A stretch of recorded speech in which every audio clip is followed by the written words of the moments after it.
Muito bem, boa noite para todos.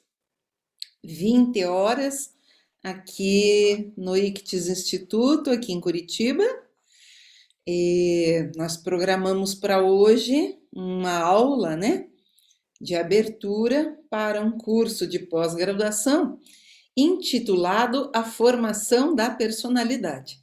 E aí, bom, eu sou a diretora aqui do ICTS Instituto, estou aqui com a minha equipe, minha assessoria, né? O Rafa, a Aline, o Alex, a Bianca, o pessoal que trabalha aqui comigo. Nós preparamos essa aula para todo um grupo. Enviamos convites para as universidades do país, para os quintenistas das diferentes áreas, né? E temos um grupo lindo presente aqui nesse encontro de hoje. Então, uma das perguntas que as pessoas têm feito muito para todos nós é assim, né? Por que é que o ICTS Instituto tem um pós-graduação intitulado A Formação da Personalidade? Para que é que serve um pós-graduação, né? Que é que eu faço na minha vida com um pós-graduação intitulado A Formação da Personalidade? Foi daí que nós pensamos, então, em falar um pouquinho, né? Para aqueles que ainda não me conhecem, eu tenho aí alguns títulos, sou analista junguiana, tenho doutorado em ciências da religião, pós-doutorado e mestrado em filosofia, formação em artes orientais, tem algumas dessas coisas que a gente agrega aí no nome da pessoa, né? Vocês provavelmente já viram ali quando se inscreveram para fazer parte dessa aula. Então vejam só, para quem que serve esse pós-graduação? Primeiro, para todos aqueles que já sabem que tem uma alma, né? Já sabem que os seus pais, os seus filhos, os seus alunos, os seus professores deveriam ter uma personalidade. Alguns têm, outros não têm, outros, diz o Jung, jamais terão. Então, o foco do nosso trabalho aqui é na psicologia analítica do Jung. O Jung, ele escreveu um livro especialmente sobre a formação da personalidade, o desenvolvimento da personalidade, né? Esse é o volume 17 das obras completas do Dr. Carl Gustav Jung, é uma obra de psicologia, mas é especialmente uma obra para educadores. Por isso que essa aula aqui ficou aberta para interessados em todas as áreas, porque nós somos pais, somos filhos, nós somos os educadores. E olha o que ele diz logo de saída nessa obra, ele diz assim, o nosso século, ele é enaltecido até o exagero, como o século das crianças. Não pensem que isso é um elogio, não, tá? Isso aqui é gravíssimo. Isso aqui é gravíssimo. O século das crianças está falando do século das pessoas que não desenvolveram e não sabem ensinar a desenvolver a personalidade. Então, isso aqui é um comentário gravíssimo, na verdade, já de abertura, né, de um dos capítulos dessa obra, o desenvolvimento da personalidade. Então, ele disse, bom, veja, a personalidade, ela já está em germe na criança, mas ou eu faço um trabalho para desenvolvê-la, ou eu me dou conta de que algo me obriga a desenvolver uma personalidade, ou eu vou passar batido. Vou passar batido, vou passar nessa vida carregado de conteúdos infantis não resolvidos, e eu vou ser um adulto e um idoso que não desenvolveu a sua personalidade. Então, para falar disso, eu escolhi um conto de fadas, tá? Escolhi um conto de fadas e eu quero que vocês, por gentileza, tomem notas aí nos seus cadernos, né? Como é que vocês vão observando uma personalidade como essa? Provavelmente alguns de vocês já leram esse conto de fadas ou já conhecem esse conto de fadas. No entanto, ele traz consigo uma questão, várias questões extremamente básicas, né? Do porquê que alguém deveria fazer uma formação sua, né? Para educar os seus filhos, os seus netos, os seus alunos, os seus pacientes, né? Os seus funcionários. Como é que se pode fazer isso? Tá? Então, o conto que eu escolhi chama-se A Roupa Nova do Imperador. A Roupa Nova do Imperador. Esse também é um livro que eu escrevi há uns 20 anos atrás e que já está esgotado, né? Não tem como conseguir essa obra aqui, mas está na abertura do meu próprio livro, A Roupa Nova do Imperador. Então, conta-se que muitos e muitos anos havia um imperador que não pensava senão em vestir roupas novas. Tudo para ele era pretexto de vestir uma roupa nova. Seja ir assistir uma peça de teatro, fosse passar passar lá a revista nas suas tropas do exército, tudo ele ia com uma roupa nova. Então, ele tinha roupas preparadas para as diferentes horas do dia. Tá? Acontece, né, que mesmo que fosse para sair de carro, lá tinha ele uma roupa nova para estrear. Ele tinha uma casaca para cada hora do dia, e assim como se diz de um imperador, as pessoas dizem ele está na sala do conselho. No caso desse aqui, ele estava no toucador, medindo, provando novas roupas, tá? A grande cidade em que ele vivia dizia-se que era muito movimentada, muito alegre. Todos os dias chegavam forasteiros naquela cidade. Um dia chegaram dois malandros, dizendo que eram tecelões e declararam que podiam tecer a tela mais fina que se possa imaginar. Não só as cores, não só os padrões eram de uma beleza fora do comum, mas olha o que foi que eles disseram. Eles disseram: as roupas feitas desse tecido dão uma virtude extraordinária para quem o possuir.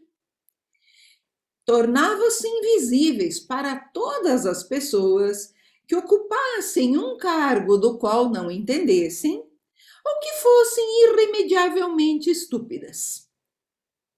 Essa era a grande propriedade desse tecido, tá? Né? Se o seu cargo, o cargo que você ocupa, não correspondesse, você não veria o tecido. E se você, né, fosse irremediavelmente estúpido, você também não veria o tecido. Ok? Muito bem. Mas o imperador pensou o seguinte: mas seria admirável. Já pensou se eu usando eu ainda pudesse descobrir quem são os homens do meu império que ocupam cargos imerecidamente, né? E quem sabe eu possa distinguir os sábios dos tolos? Oh, que bacana, pensou o imperador, né? É assombroso. Eu preciso dessa roupa imediatamente. Eu preciso desse tecido, tá? Depois, aos dois malandros, uma grande soma de dinheiro para que se pusessem o mais rápido possível ao trabalho. Os dois tecelões se instalaram com seus teares e fingiam ser muito atarefados. Pediam dinheiro e mais dinheiro, que era para comprar a seda mais fina, o ouro mais precioso e metiam tudo no bolso. Punham-se então a fingir que trabalhavam com empenho nos teares, nos quais, no entanto, não havia nada, nada, nada, nada, tá? Mas eles entravam noite afora, passavam as noites fingindo que trabalhavam naquele tear. Ora, eu gostaria de saber em que pé está o meu vestuário, pensou o imperador, tá? Disse consigo mesmo. Mas também pensou imediatamente assim: tá, mas e se por acaso eu não ver nada? Olha que tragédia. Vai que eu não vejo nada. Vai que eu não sou merecedor do meu império, né? Ou vai que eu sou irremediavelmente estúpido. Ok? Não que ele não receasse, que ele receasse ver o pano, não. Ele sabia que ele ia ver o pano, tá? Mas por via das dúvidas, ele resolveu chamar o seu bondoso e velho ministro, né? Para que fosse lá dar uma olhadinha como é que estava indo o trabalho. Para julgar a qualidade do pano, né? Porque afinal ele é inteligente e ninguém desempenha melhor que ele as suas funções. Muito bem, o bom do velho ministro, tá? Que talvez estivesse quase aposentando, foi lá dar uma olhada nos cavalheiros de indústria e como é que eles manejavam os tais teares. Louvado seja Deus, disse consigo o ministro, arregalando profundamente os olhos. Eu não vejo nada, nada, nada. Porém, pensou consigo mesmo: eu não posso confessar, eu não posso dizer isso. Que vergonha que seria contar que eu provavelmente não sou apto para o meu cargo em fim de carreira, tá? Muito bem, e ainda os meliantes pediram para ele: chegue mais próximo, venha mais perto, venha dar uma olhada, sinta o aroma desse tecido, veja a beleza desse tecido, veja a leveza desse tecido, né? E apontavam para os teares vazios. E o coitado do ministro estava lá, impactado, apavorado, pensando o que é que ele ia fazer com isso. Porque de fato não tinha nada ali. Bom, pensou consigo mesmo, será que eu sou assim tão estúpido? Eu sou, pois, indigno do meu cargo? Nunca imaginei tal coisa. E agora? Bom, ninguém deve ficar sabendo que eu não vi o tecido. Portanto, eu vou dizer o seguinte: oh, mas que lindo! Ah, mas é um encanto! Tá? E nós vamos nos lembrando aqui, quando a gente vê, né, aquela coisinha feia, a gente fala, mas que lindo, ah, que gracinha, né? Tá, vamos olhando aí e começando a nos ouvir a nós mesmos através desse conto aqui. É um encanto, disse o velho ministro, examinando o tear através dos óculos. O desenho é muito bonito, olha que cores que isso aqui tem, tá? Vou dizer para o imperador que estou encantado com o que vi. Muito bem, assim aconteceu. Ele foi até o imperador, né? Contou que viu as cores mais lindas, explicou os estranhos desenhos, etc, etc. Os patifes pediram um pouco mais de dinheiro, né? Porque precisava gastar muito para fazer a tal daquela roupagem. Alguns dias depois, o imperador pensou o seguinte: eu tô com, eu sinto um incômodo, eu estou incomodado, né? Não sei, parece que o meu primeiro-ministro não me passou muita confiança naquilo que ele viu. Então eu vou mandar um dos meus cortesãos, tá? Para examinar o trabalho e ver se falta muito para ser concluído. Então, como assim como aconteceu com o primeiro-ministro, aquele que nada enxergava no tear onde nada havia de fato.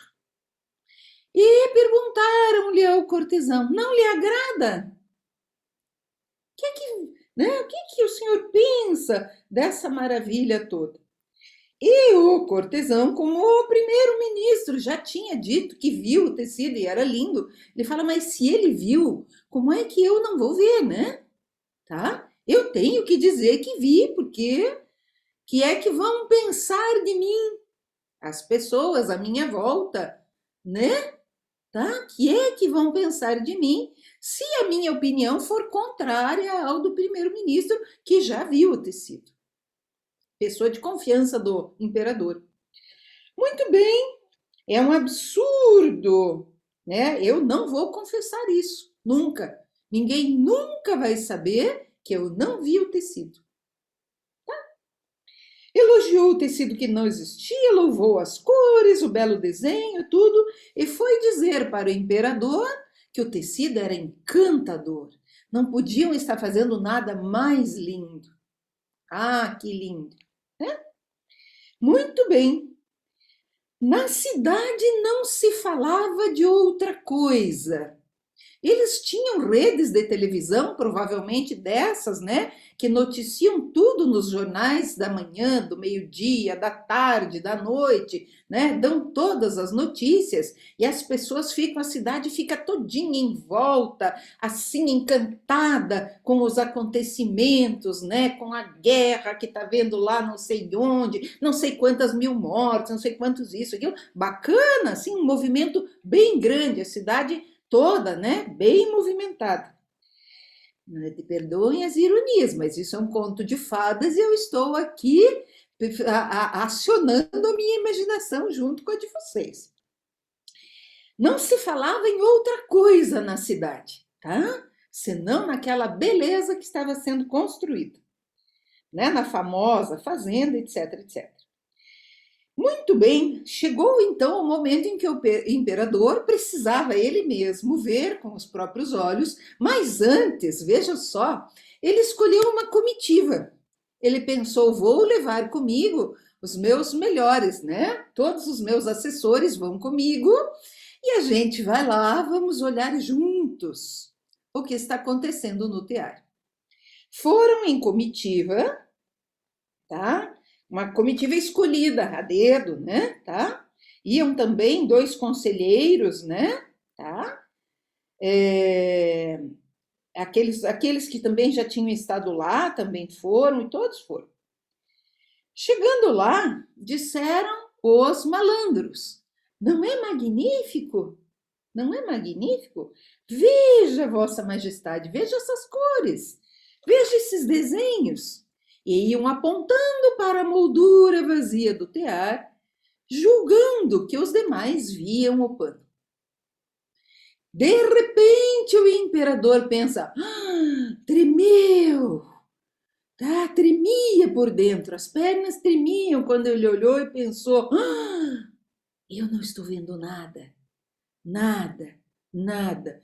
Nossa, que coisa mais horrível. Será que eu sou mesmo estúpido? Todo mundo viu e eu não consigo ver nada? Será que eu sou indigno do meu império? Um império tão lindo, tão cheio de novidades todo dia, né? Mas isso seria uma coisa muito espantosa, pensou o imperador, tá? E afinal disse em voz alta: ah, é muito lindo, merece o meu melhor louvor. Tá? Ótimo, muito bem. Curvou-se muito satisfeito, ao que parecia, examinando tudo aquilo, né? Para que não soubessem que ele nada via. E todos os do seu séquito olhavam e não viam nada, nada, nada, mas todos diziam: é lindo, né? Esplêndido, excelente, magnífico.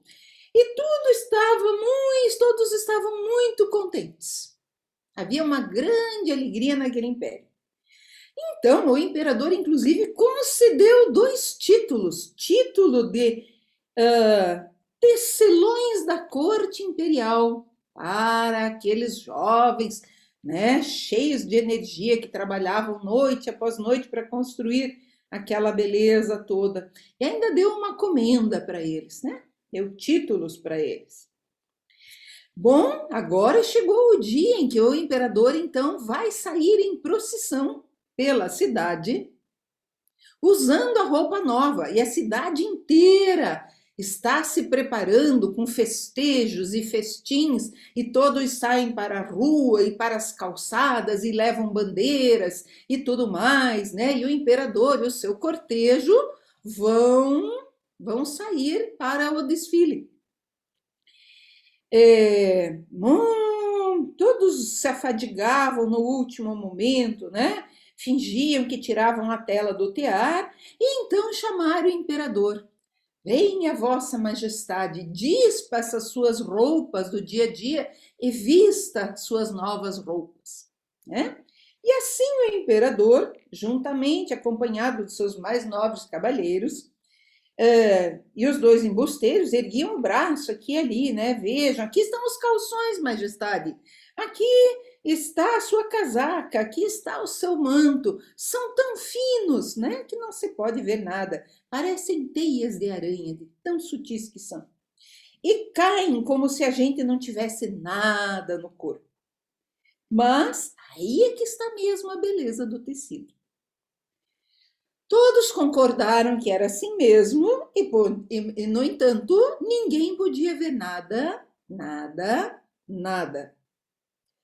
Digne-se vossa majestade, então, né? Coloque, ou tenha a honra de vestir com o novo traje diante do espelho grande. O imperador tirou a roupa, os patifes ajudaram ele a vestir a roupa nova, peça por peça, e ele se virava para cá e para lá diante do espelho. E todos diziam: ai, como lhe assenta bem, majestade, nunca uma roupa lhe caiu tão bem. Tá? E as cores, que magnífico, né? Que traje, majestade, tá? E lá fora está o palio em que vossa majestade acompanhará a procissão pela cidade, tá? Informou o mestre de cerimônias. Estou pronto, disse o imperador. Não me assenta bem isto? E voltou-se outra vez para se ver no espelho, mais uma vez, aparentando assim que examinava a roupa com grande interesse. Aparentando que examinava com grande interesse. Os dois camaristas, que deviam segurar-lhe o manto, curvaram-se até o chão como se estivessem erguendo a cauda, e do mesmo modo continuaram a fingir que sustinham alguma coisa no ar. Não queriam mostrar que nada viam. E assim seguiu o imperador a procissão, debaixo do rico palio, e todos os que viam da rua ou das janelas exclamavam: que roupa admirável leva o imperador! E a cauda desse manto, que comprida! E como lhe assenta bem tudo isso! Tá? É que ninguém queria confessar que não via coisa nenhuma.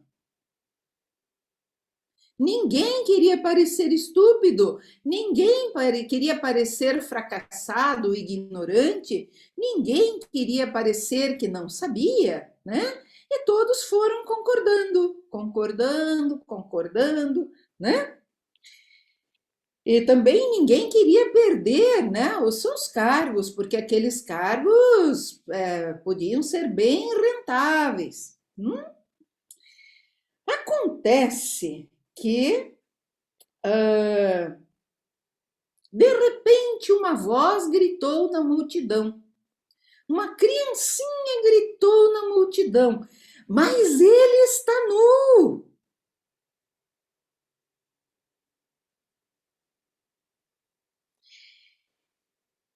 Aí as pessoas cochicharam umas para as outras. Olha o que essa criança está dizendo, meu Deus! Minha nossa! Uma criancinha gritando uma coisa dessas! Perguntou o pai da menina: alguém ouviu o que essa criança disse? né? A gente não sabe se ele disse para ela, fica quieta, não diga nada. Onde que já se viu dizer uma coisa dessa? Você não vê que é a fineza, a gente não sabe se ele foi até aí ou não, né? Porque daí eles não contam todos os detalhes do conto, né? Mas em geral é típico de certos pais e mães, numa situação como essa, dizer, shh, quieto, não fala uma coisa dessas, não fica dizendo a verdade por aí. Você não vê que não pode, né? Em todo caso, todos foram cochichando uns aos outros e diziam: será que ele está mesmo nu? Né? Mas uma criança disse que ele está nu. E afinal, bem baixinho, cochichando, todos diziam: tô achando que ele está nu, eu estou achando que ele está nu, tá? E isso acabou chegando nos ouvidos do imperador, que de repente teve um arrepio, tremeu de cima embaixo e lá no seu íntimo resolveu: bom, tá? Agora eu não devo voltar atrás, vamos até o fim com esta farsa, tá? Empertigou-se mais ainda e os camareiros se retesaram mais um pouco e continuaram a andar, segurando com mais força a cauda do manto que não existia. Bom, meus queridos, tem uma palavra que define a trama desse conto de fadas, tá? Só que esse conto de fadas, ele representa as culturas, ele representa um pensamento que Jung, lá no volume 16, A Prática da Psicoterapia, ele chama o pensamento do homem genérico.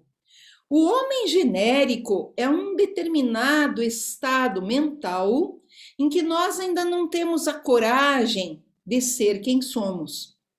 E nós estamos continuamente preocupados com o que é que os outros vão dizer, o que é que os outros vão pensar a nosso respeito, né? Como é que nós vamos parecer, como é que vamos deixar de parecer. Então, esse estado aqui tem muitos nomes, né?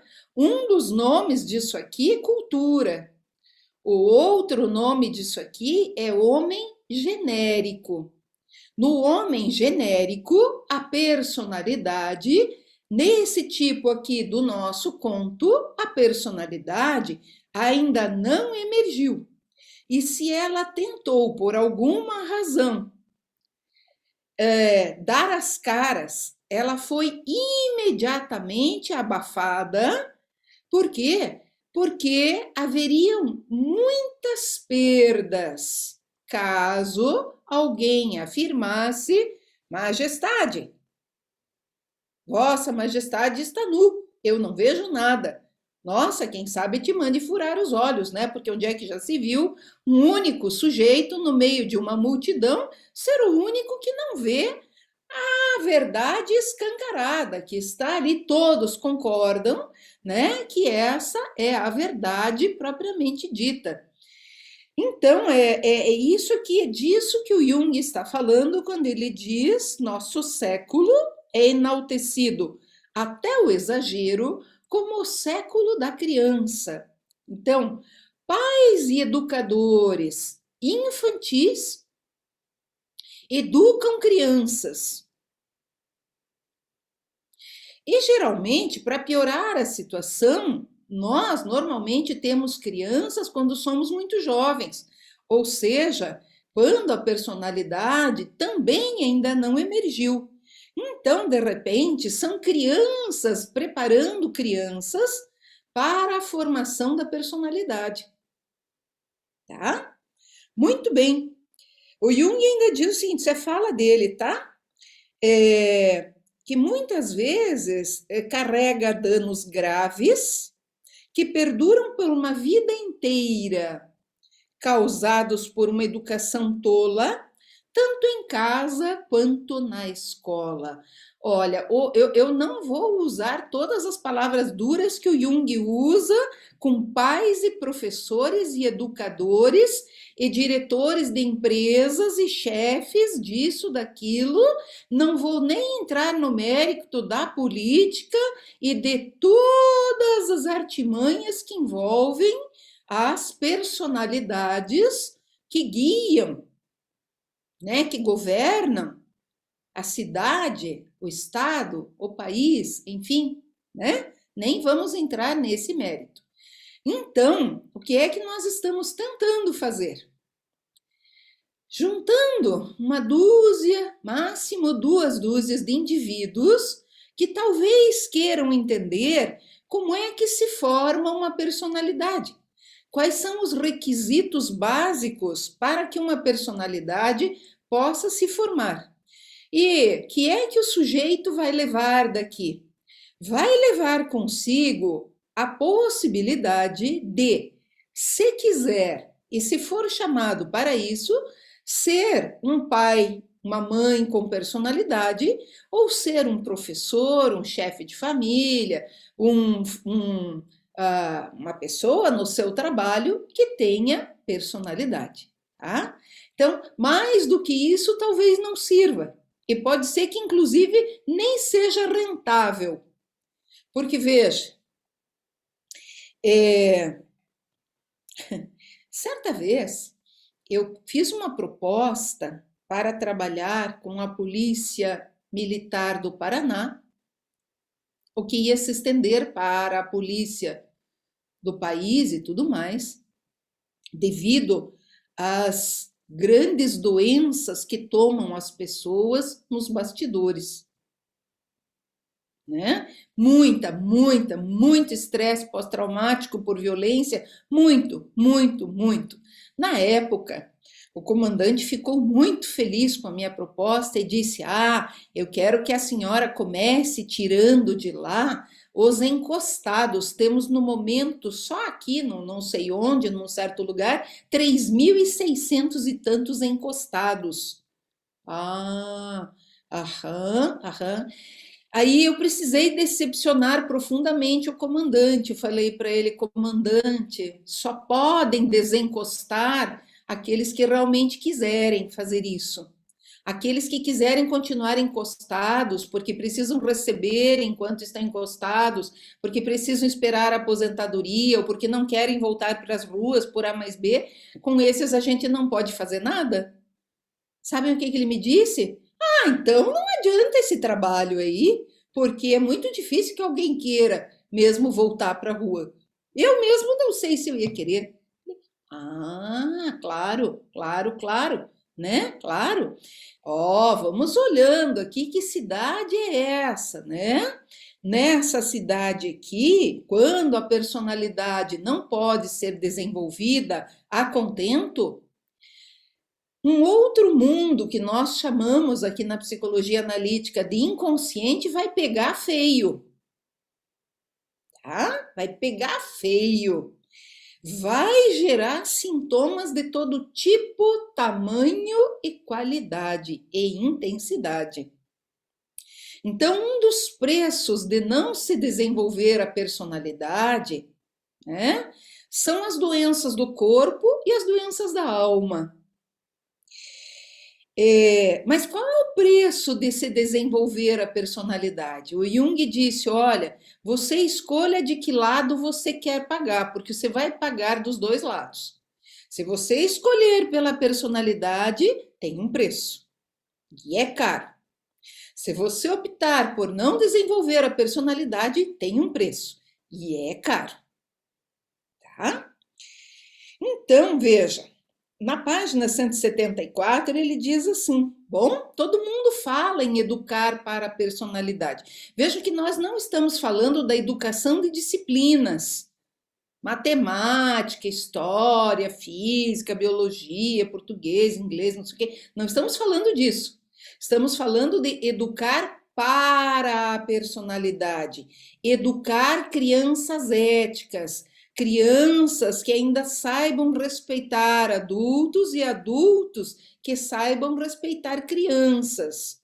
Tá? A palavra respeito é uma palavra bem simples, mas que carrega em si toda uma dinâmica chamada ética.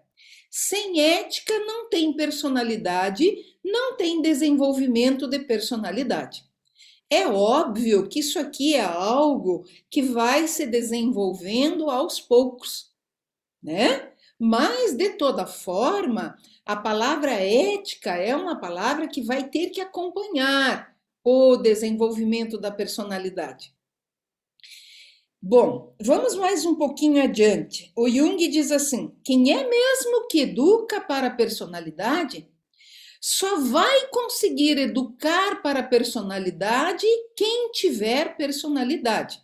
Se não tiver personalidade, não consegue educar para a personalidade. Ah, que tragédia! Que tragédia! Nietzsche chamou isso de niilismo ocidental. Tá? Falou, é uma tragédia. A formação da personalidade, a falta de formação da personalidade é uma tragédia humana gravíssima, né? Devido à inversão dos valores. Mas não vamos entrar nisso agora. Geralmente, quem educa são pais incompetentes, os quais permanecem a vida inteira meio crianças ou mais para crianças do que para adultos amadurecidos.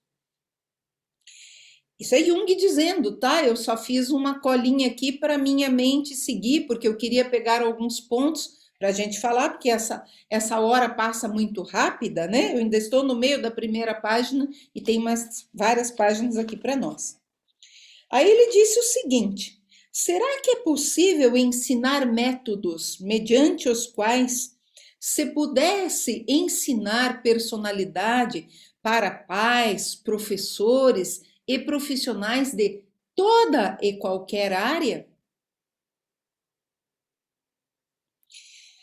Quantos pedagogos em geral tiveram a mesma educação defeituosa porque foram educados por pais que não receberam formação, que foram educados por pais que não receberam a formação? E se nós formos voltando atrás, né, nas nossas árvores genealógicas, nós vamos nos deparar com situações muitas vezes assustadoras, né?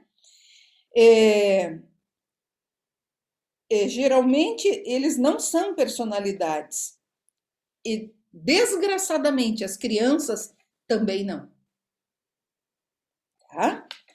Mas temos uma possibilidade que é a seguinte: se estivermos bem atentos, podemos nos dar conta de que desde a mais tenra infância, algumas crianças vão se destacar como que demonstrando mais intensamente os germes de uma personalidade.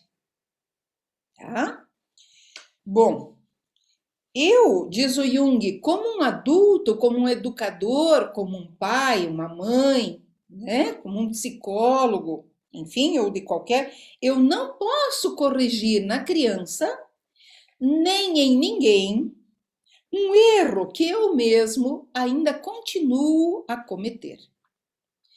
Muito bem, vocês vão dizer assim, tá, mas e como é que o Jung fala de erro? Como é que eu sei que é erro? Como é que eu sei que não é erro? Bom, para tentar nos aproximar dessas respostas, esse tal de pós-graduação em formação da personalidade, que fez com que a gente abrisse essa aula aqui hoje, criou disciplinas que vão ajudar, né, aqueles interessados em perceber o que é que está por trás do desenvolvimento de uma personalidade.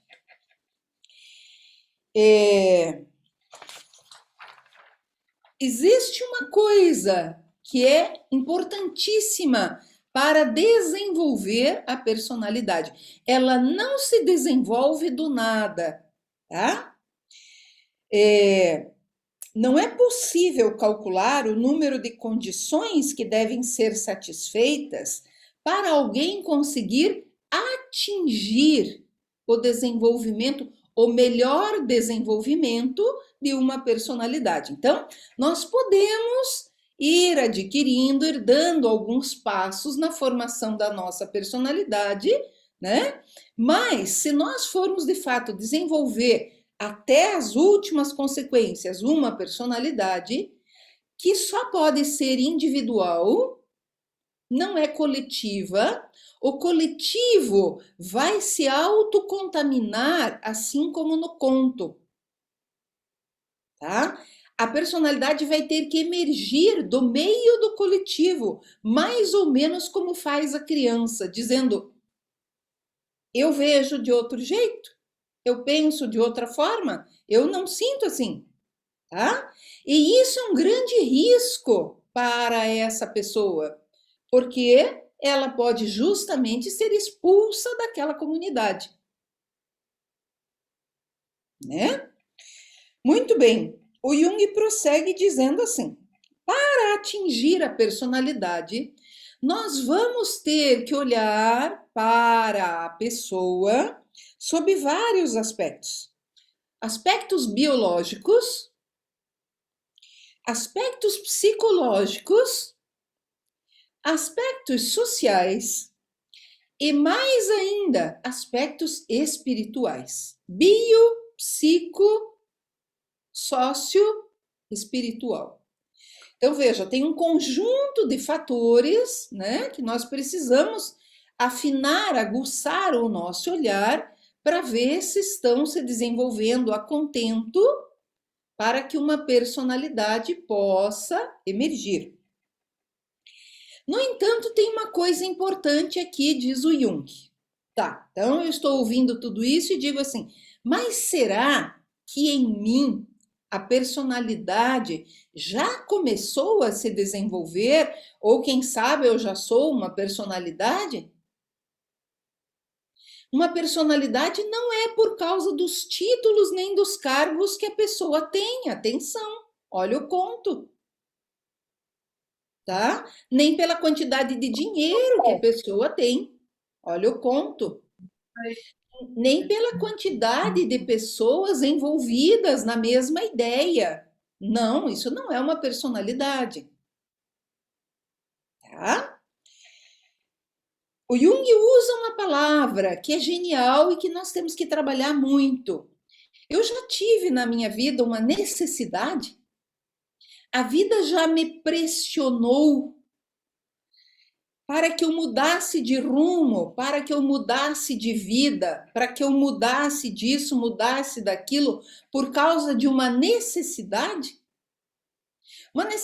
biológica, uma necessidade social, uma necessidade psicológica, uma necessidade espiritual, já surgiu na minha vida? Se surgiu, a vida já me chamou para o desenvolvimento de uma personalidade. E isso pode ter começado lá na infância ou pode estar acontecendo aqui agora ou ao longo da minha vida.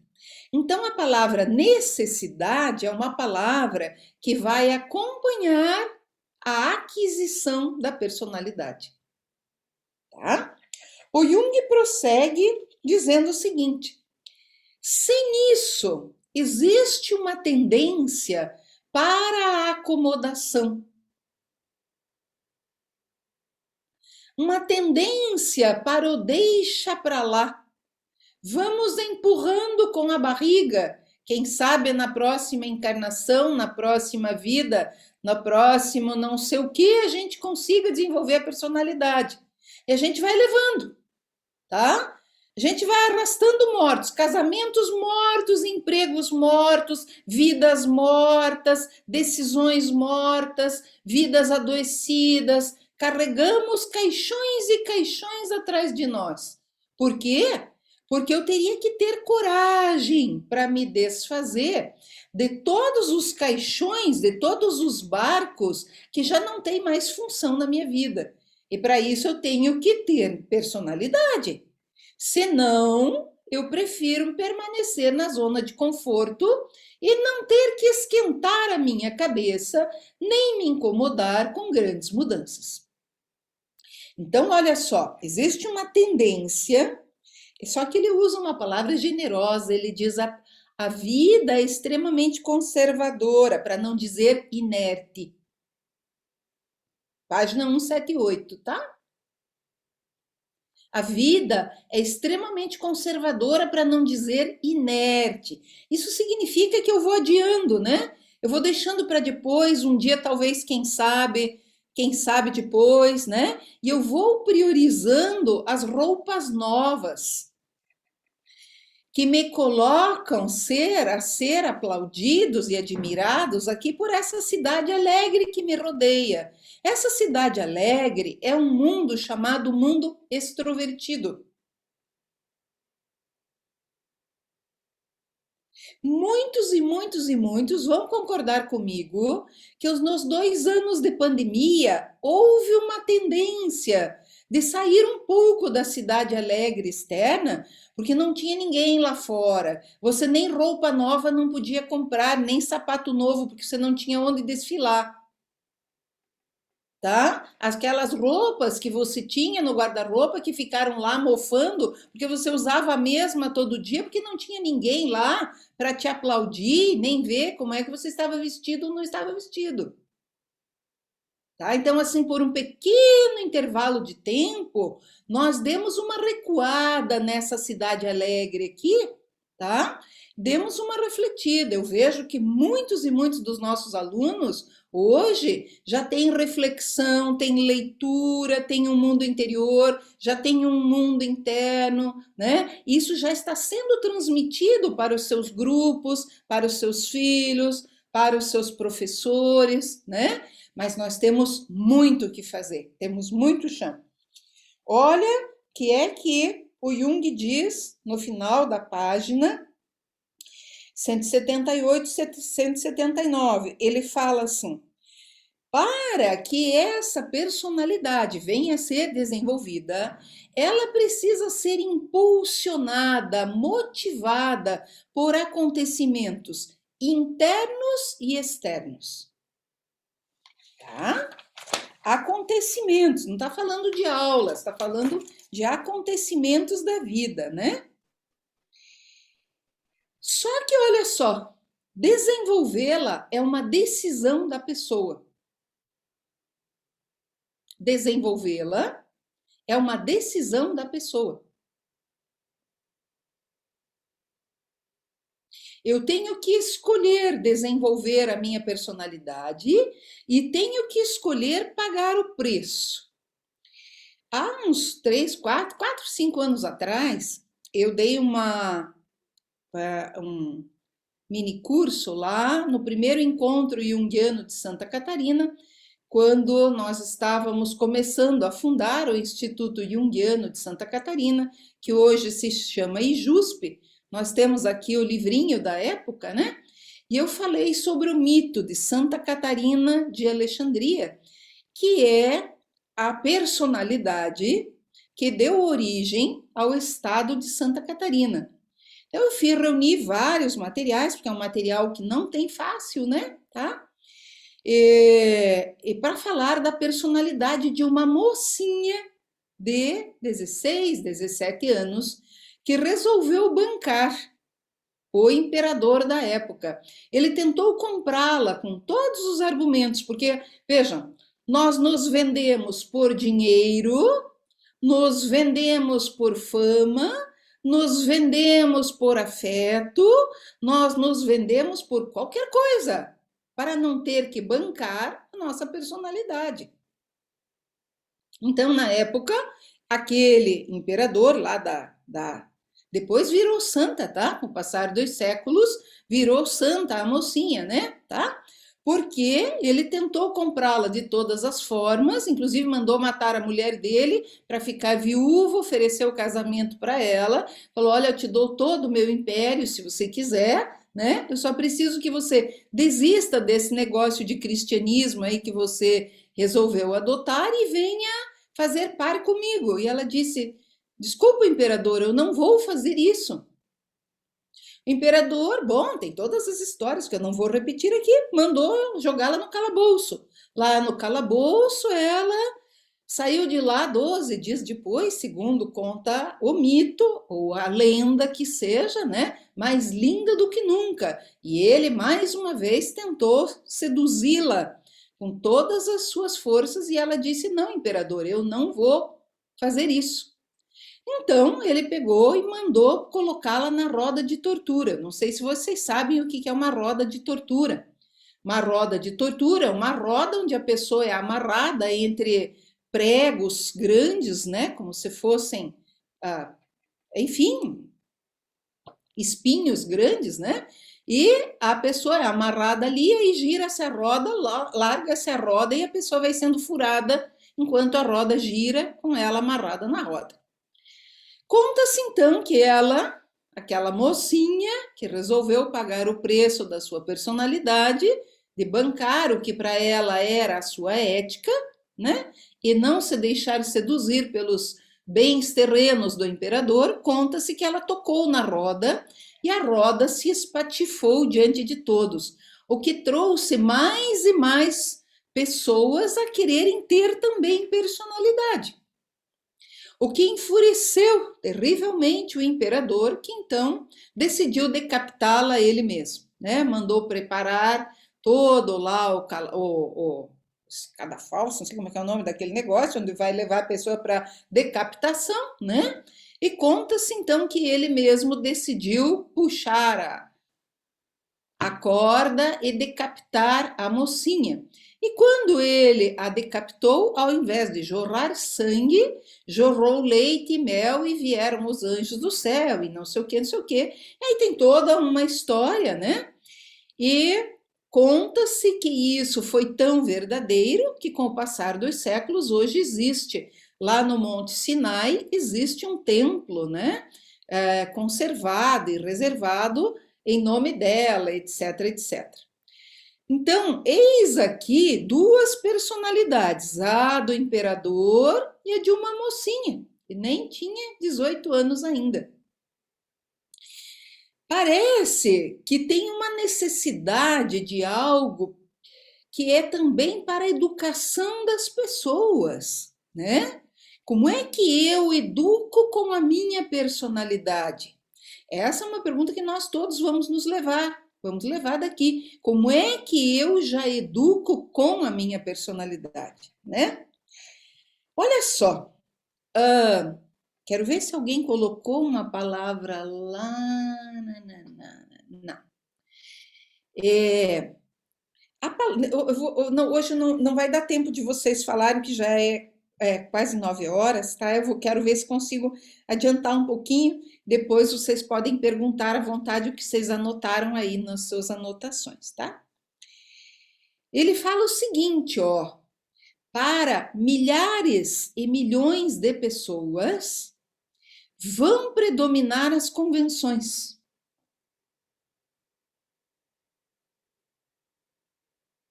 O que é que cada um daqueles personagens do nosso conto de fadas fez se não preservar as convenções? As convenções a partir daquilo que lhe convinha, aquilo que me convém. Eu não mudo nada se aquilo que me convém estiver satisfatório para mim. Então a vida, né?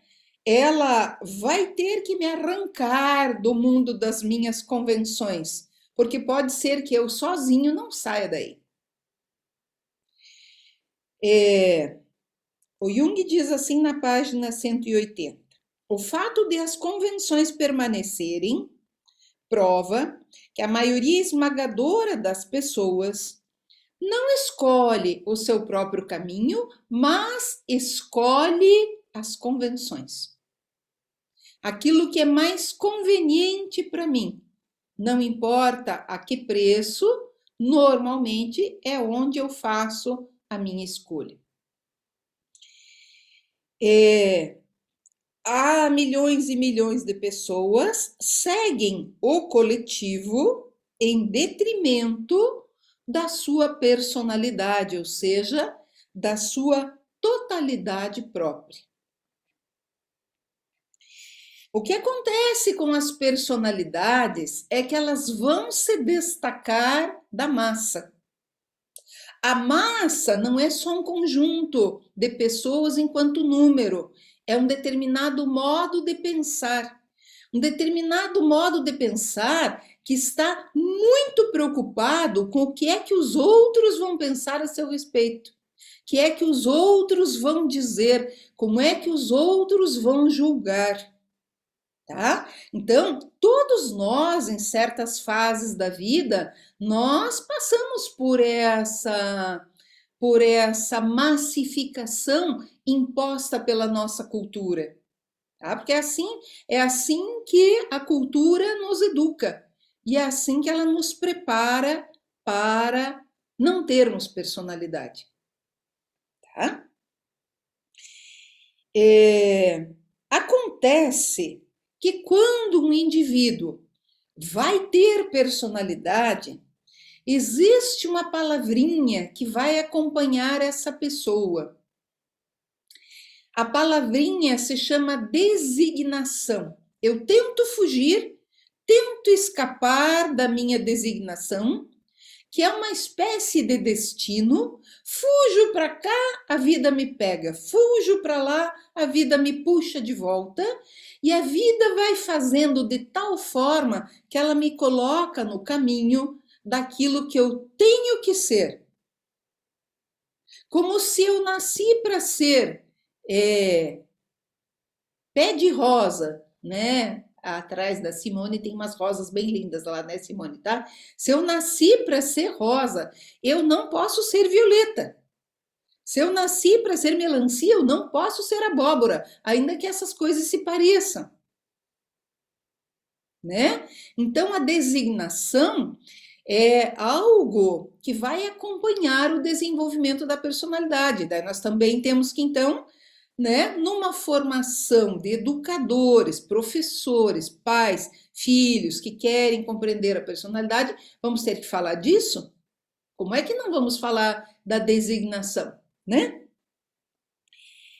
Bom, olha só que o fator designação não é racional, não sou eu que escolho a minha designação, é ela quem me escolhe. É a designação quem me escolhe. Eu, por mim, queria estar agora lá no bar, curtindo isso e aquilo, comendo isso e aquilo, e no entanto eu estou o quê? Tentando compreender o que se passa comigo, com a tal de personalidade, né? O que se passa conosco que estamos aqui querendo entender isso? É uma pergunta genial essa, né? Que o Jung diz, olha, esse fator que me impele, que me traz aqui, é um fator irracional. E ele vai obrigar esse indivíduo que vai adquirir personalidade a diferenciar-se da massa, como se fosse uma montanha que começa a se distinguir, né? Porque eu começo a escalar uma subida, depois de descer até as profundezas de mim mesmo, né? Aliás, na sexta-feira, dia 3 de junho, todos os interessados no mundo dos sonhos podem participar. Nós vamos ter uma primeira jornada de sonhos, né, aqui através do ICTIS Instituto, devido a uma das nossas revistas, que vocês já devem, né, alguns já ouviram falar, outros estão vendo pela primeira vez. Nós temos uma revista chamada Conúncio, e aqui temos 12 artigos, todos eles sobre sonhos. Sonhos premonitórios, sonhos de descida para os quintos dos infernos, para as escuridões interiores, visões, pesadelos, imaginação ativa, sonhos proféticos, sonhos prospectivos, né? Sonhos reativos. Temos assim uma série de sonhos. Então, caso alguém tenha interesse, Pode conversar com o pessoal aí que nós já vamos estar. Vai ser uma sexta-feira, né? Acho que é a semana que vem, que já é junho, né? Tá? Das 19 às 22 horas. Vocês podem participar. Se alguém quiser, inclusive, enviar os seus sonhos para nós, né? Vai ser um prazer para nós podermos compartilhar, tá? Então veja só, o mundo dos sonhos vai fazer parte da minha designação. Só quem estuda sonhos sabe da tremenda importância dos sonhos. Esse é um dos fatores irracionais. Quem é que ensina pais e professores a ouvir um sonho de alguém? Quem é que ensina? Ah, é bem impactante, mas olha, é esquisito esse negócio de sonho aí, eu não sei nem como é. O que que a gente faz com isso, né? Tá? Então, um dos fatores irracionais que determina a personalidade são os sonhos, né? Agora o Jung ainda diz uma coisa muito forte. Ele fala: olha, se for verdadeira personalidade, o fator designação vai acompanhar o processo da pessoa. Mais cedo ou mais tarde, como se fosse uma vocação, como se fosse um chamado, a pessoa vai ter que fazer ou viver aquilo para o que ou para o qual ela está designada. Tá, mas para que serve ter personalidade, né? Porque as pessoas, todas elas, cuja personalidade emergiu, são os professores das nossas vidas. Professores de ciências, professores de religiões, professores de descobrimentos da alma. E nós também vamos ser professores, seja dos nossos filhos, dos netos, dos pacientes, dos impacientes, dos funcionários, tá? Então, assim, ser professor é uma tarefa de ensinar com a própria personalidade. Não é para ensinar técnicas, para isso todo mundo tem aí seu conhecimento, tá? É para ensinar com a própria personalidade. Agora vejam o que mais que o nosso querido Jung diz para nós na página 181. Ele diz o seguinte: na medida em que eu for adquirindo personalidade, eu vou começando a ouvir uma coisa chamada voz interior. Uau, uau, uau, uau, uau. Tô vendo a carinha de vocês aqui. Muita gente já sabe do que eu estou falando, tá? Quando eu for adquirindo personalidade, eu vou aprendendo a ouvir a voz do meu interior, a voz do meu íntimo. Inclusive, olha, uma das nossas jornadas sobre sonhos vai ser sobre o fenômeno da voz nos sonhos, né? Quando uma voz fala comigo. Uma voz que fala comigo não é necessariamente uma alucinação. Às vezes pode parecer, quando for muito intensa, mas às vezes é um pensamento. E eu tenho que aprender a discernir se é um pensamento egóico, se é um pensamento meu, ou se é um pensamento que vem da voz interior. Tá? Então, para isso também nós temos várias horas e horas e horas de disciplinas tentando nos ensinar a discernir o que é voz interior e o que é uma voz que pode inclusive ser mal interpretada, né? Ou mal ouvida, tá? Lá no curso de pós-graduação eu vou contar para vocês o que aconteceu lá no manicômio quando um dos pacientes ouviu erroneamente o recado da voz, tá? Hoje aqui não vamos falar disso que não dá tempo. Então vejam só que série de fenômenos acompanha o desenvolvimento de uma personalidade, né? Agora, para nosso consolo, A gente pensa assim, puxa, mas tá, eu não sou uma Santa Catarina de Alexandria e a vida não colocou na minha frente um imperador tirano para que eu possa mostrar as minhas garras para ele, né? Ou mostrar a minha personalidade. Aí o Jung nos consola e diz o seguinte: olha, não se preocupe. A designação não é prerrogativa das grandiosíssimas personalidades, porque essas talvez, inclusive, tenham que pagar com a vida o fato de ter personalidade, tá? Mas nós, personalidades menores não são menos importantes, tá? São apenas personalidades que não foram designadas para serem assassinadas, torturadas, mortas, aqui e ali, enfim, para defender uma causa. Sei lá, né? Quem sabe a gente agradeça aí o seu Deus interior por não ter nos escolhido para tanto. É, mas a personalidade e a designação também aparecem em pequenas personalidades. Nós, pequenos professores, terapeutas, pais, mães, alunos, há pessoas em formação, né? É, a única diferença é que há um decréscimo na intensidade, na exigência da necessidade individual. Como não sou eu que determino a minha necessidade, como quem determina isso é uma outra instância dentro de mim, parece que esse outro dentro de mim sabe exatamente até onde ele quer me levar, até onde ele quer se manifestar em mim, né?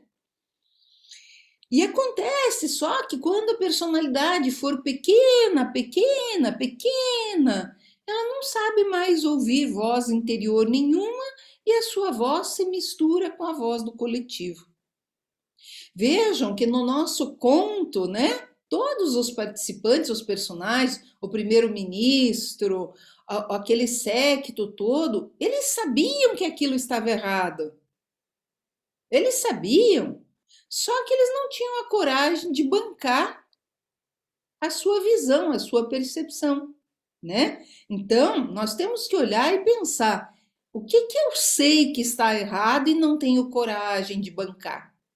Nós podemos aproveitar essa reflexão e pensar um pouquinho, né?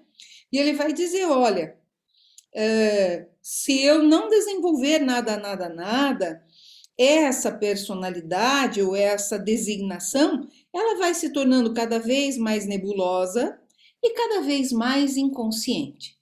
Isso significa que vai chegar um momento em que eu não sei por que estou aqui, não sei o que é que estou fazendo nessa vida, não sei para que sirvo, se é que sirvo para alguma coisa, a vida não tem sentido para mim e eu perco todo o meu fator designação. Tá? Então, atenção, pode ser que a vida, né, me mande um sonho ou me mande uma experiência que me provoque uma necessidade de autoconhecimento, tá?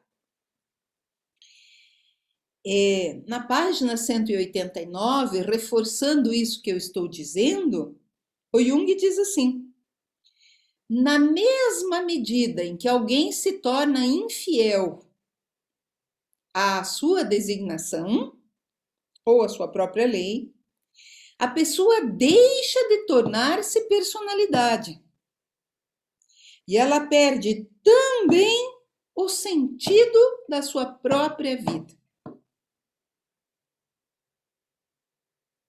Então, às vezes, nós temos que fazer uma varredura na história da nossa vida e ir lá olhar onde foi que perdemos o contato com o fator designação. Para que mesmo será que eu estava designado? Né? Se eu, veja, como é uma decisão consciente desenvolver a personalidade, pode ser que ao tomar essa decisão eu consiga fazer o resgate, né? Então, ele prossegue dizendo o seguinte, olha, a formação da personalidade, essa personalidade que eu decidi desenvolver, ela é proporcional, diretamente proporcional a um aumento, a uma ampliação da minha consciência. Tá, então quem está aqui pode estar perguntando, tá, mas como é que faz isso, né? Tá? Por quais caminhos a gente pode fazer isso? Então, acho que como síntese, eu queria ter falado disso, tá? Agora, nós temos alguns minutos e eu gostaria de acompanhar as questões que vocês provavelmente anotaram e poderiam colocar ali no bate-papo e a gente falar mais um pouquinho sobre isso. Pode ser?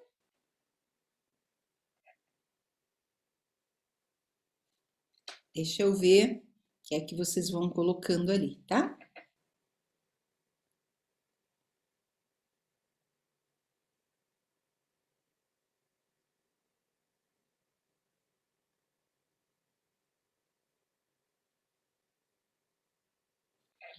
Sônia, a direção da personalidade é pré-requisito na busca da individuação?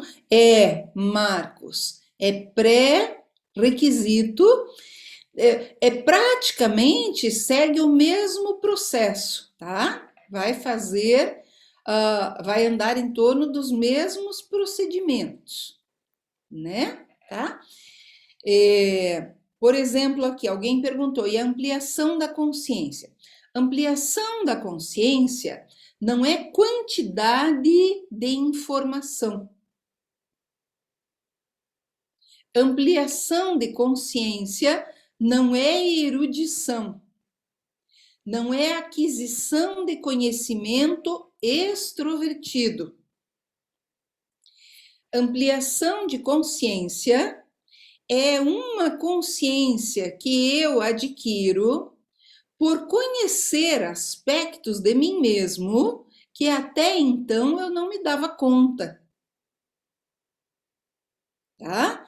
E que, movido pela necessidade desse mundo irracional e inconsciente de tornar-se consciência, a minha consciência, cada vez que eu adquiro algum conhecimento sobre partes de mim que eu não conhecia, eu vou fazendo então o que chama uma ampliação de consciência, tá?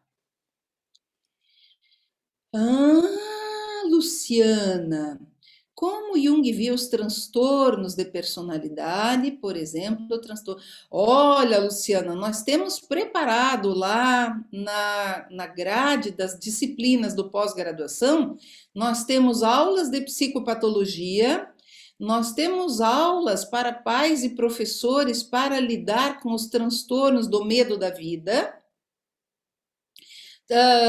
Todos esses transtornos, claro, como é só um pós-graduação, entre aspas, né, não conseguimos dar conta de falar de tudo, mas nós vamos abordar os aspectos dos transtornos de personalidade, tá? Não tem como agora a gente entrar nisso, mas eu acho genial a tua pergunta, acho que é muito importante porque os transtornos, né, são desvios do desenvolvimento dessa personalidade em sua grandíssima maioria, tá? Carol, satisfação te ouvir, adorei quando falou do nosso período na pandemia, parecia um tapa com muita elegância. Mas então, Carol, você não sentiu que naquele período, né? Eu vi, por exemplo, aqui no Instituto, foi um período em que muito aluno quis aprender a fazer caderno terapêutico, foi fazer terapia, muita gente queria lidar com a sua solidão, porque não podia sair correndo para fora de si mesmo, teve que voltar para dentro, na marra, né? E esse, na marra, fez com que muitas pessoas começassem a se autoconhecer pela primeira vez. Foi genial isso, muito lindo assim de ver. Uma pena que agora já o mundo externo já aberto outra vez, né? A correria para fora, é, né? Tem seus atrativos, mas evita com que as pessoas façam esses processos de autoconhecimento. Desculpa, nós estamos passando bem mesmo, Chile. Opa, Chile, né? Ah, que pena. Pode ir, né? Espero que a gente possa ter te dito alguma coisa. Pode-se passar pela vida assim. Ah, mas aqui que está, Alexandro. Milhões e milhões de pessoas vão passar pela vida sem ter uma personalidade. Milhões, não é uma ou duas, milhões e essa é a regra, passar pela vida sem ter personalidade, tá? É isso que ele começa dizendo quando ele diz, né, que nós estamos aqui, que o nosso século é enaltecido até o exagero como o século das crianças, ou seja, de adultos que não conseguem amadurecer, não conseguem assumir responsabilidades, né? Que são situações éticas. A Arilda ia perguntar, eu vi uma mãozinha levantada? Acho que não.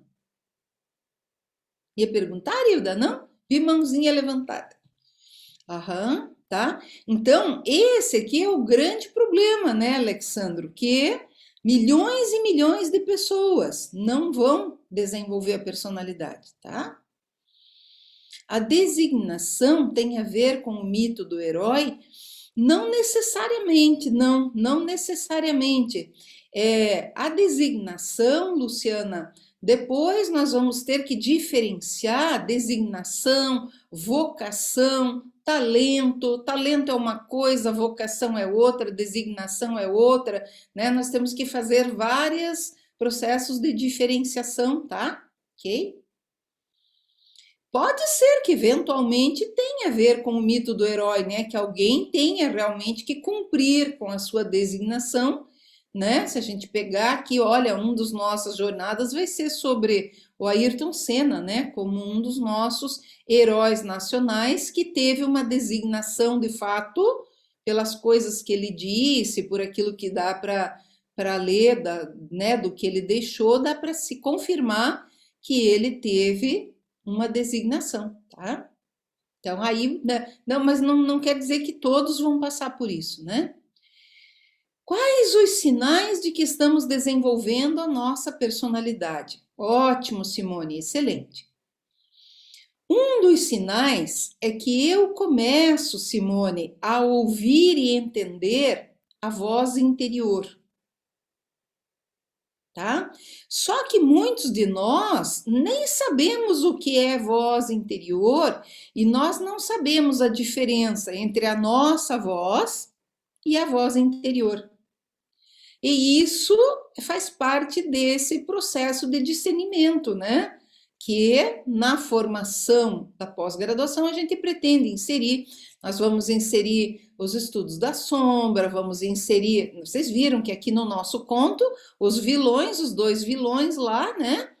E veja, eles nem são maus, eles são só vilões, né? Tá?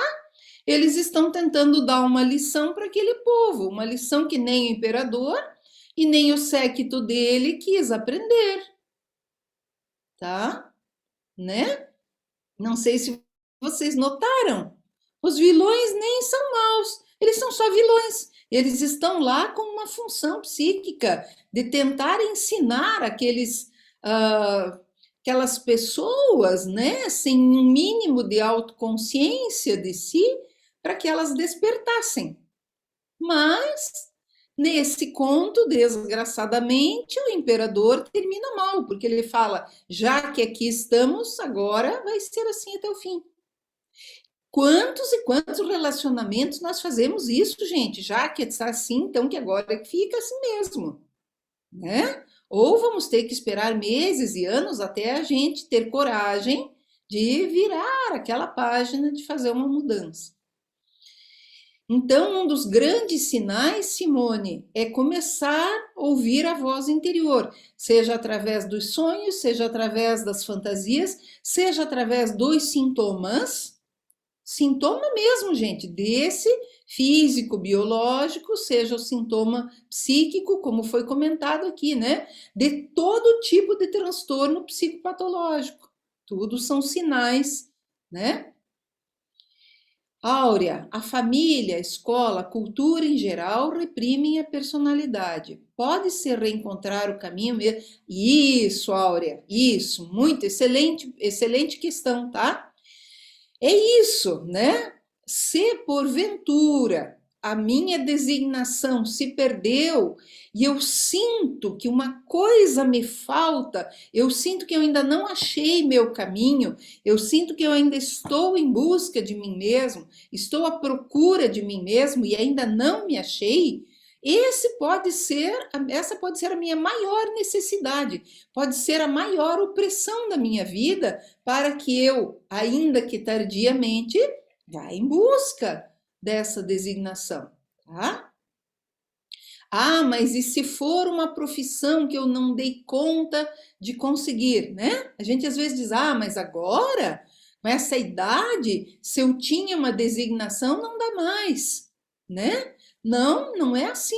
Não é assim, tá? Se eu descobrir a designação, só pelo fato de descobri-la, o meu mundo interior já se alegra e uma grande transformação já começa a acontecer em mim, tá? Dependendo ou não de eu fazer coisas no mundo externo, tá?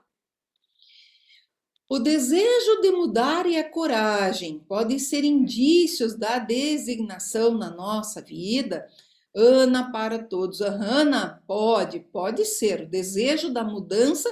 Só que veja, o desejo da mudança ele requer uma coragem, né? Por que de uma coragem? Porque eu vou arriscar valores que ainda não são os meus verdadeiros valores. E entre esses valores estão as grandes seduções. Veja a Catarina de Alexandria, tá? Né? A vida, as pessoas, as nossas pequenas sociedades familiares, elas me seduzem com todo tipo de coisa, né? Muitas vezes até para que eu não saia de casa, para que eu não vá embora, para que eu não saia do casamento, para que eu não faça isso, para que eu não faça aquilo, para que eu não perca o emprego. Olha, são mil coisas que pode ser que eu fique preso, né? Se eu não tiver a coragem de confiar em mim, tá? Mas aqui podemos ter indícios, né? A Elisa Dias está perguntando o seguinte, perguntando assim, a designação é do próprio si mesmo, é um movimento, se posso chamar assim, que ocorre a todos os indivíduos, mesmo que esse sujeito não siga. Veja só, o Jung diz que esse fator personalidade está em germe em toda criança. Lembrem-se que o desenvolvimento é bio, psico, social, espiritual.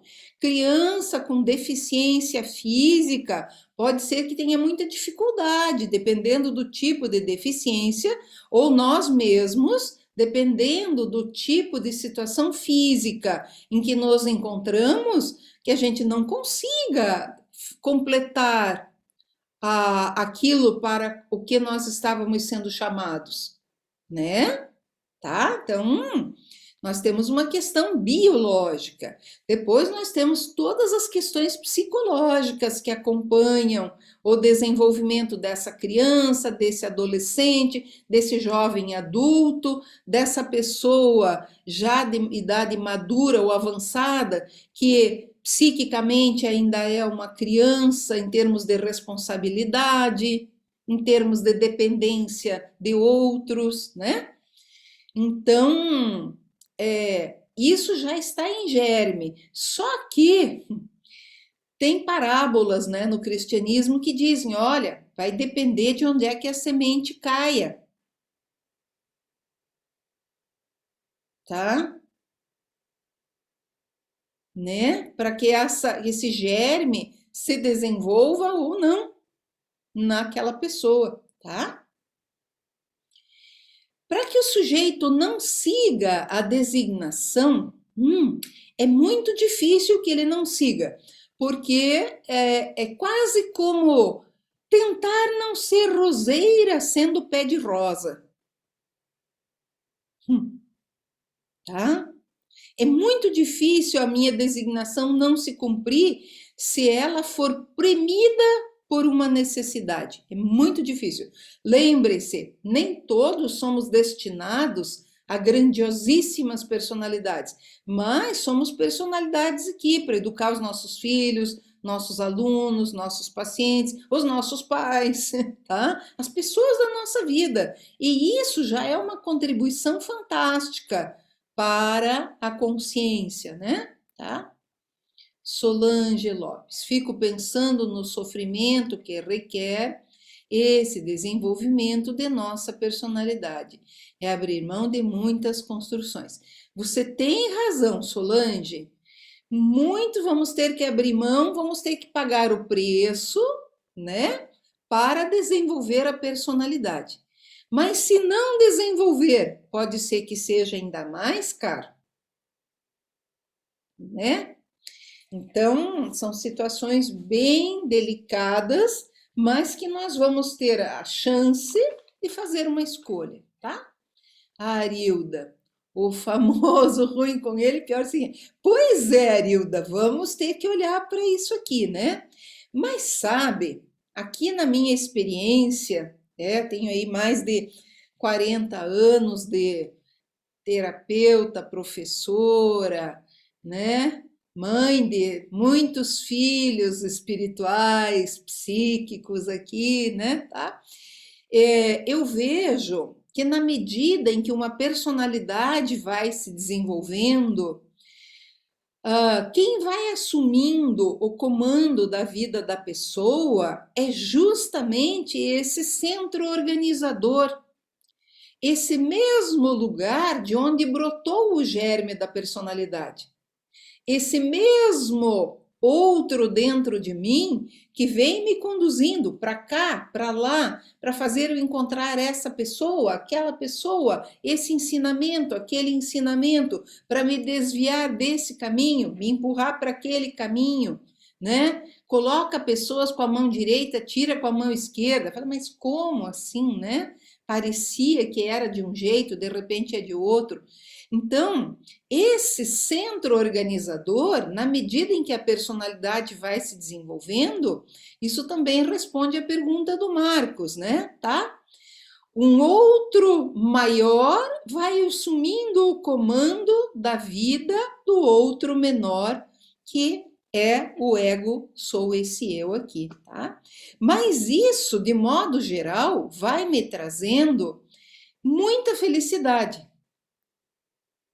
tá? Porque não é porque morreu decapitada que a Catarina de Alexandria não morreu feliz, tá? Infeliz ela seria se ela tivesse se vendido barato para aquele imperador por conta das seduções que ele ofereceu para ela. Daí não adianta viver 80 anos seduzido quando é melhor viver um dia bem vivido. Tá? Nesses casos aqui, o tempo se modifica, né? Tá? Vamos ver o que é que vocês estão dizendo aqui. A designação.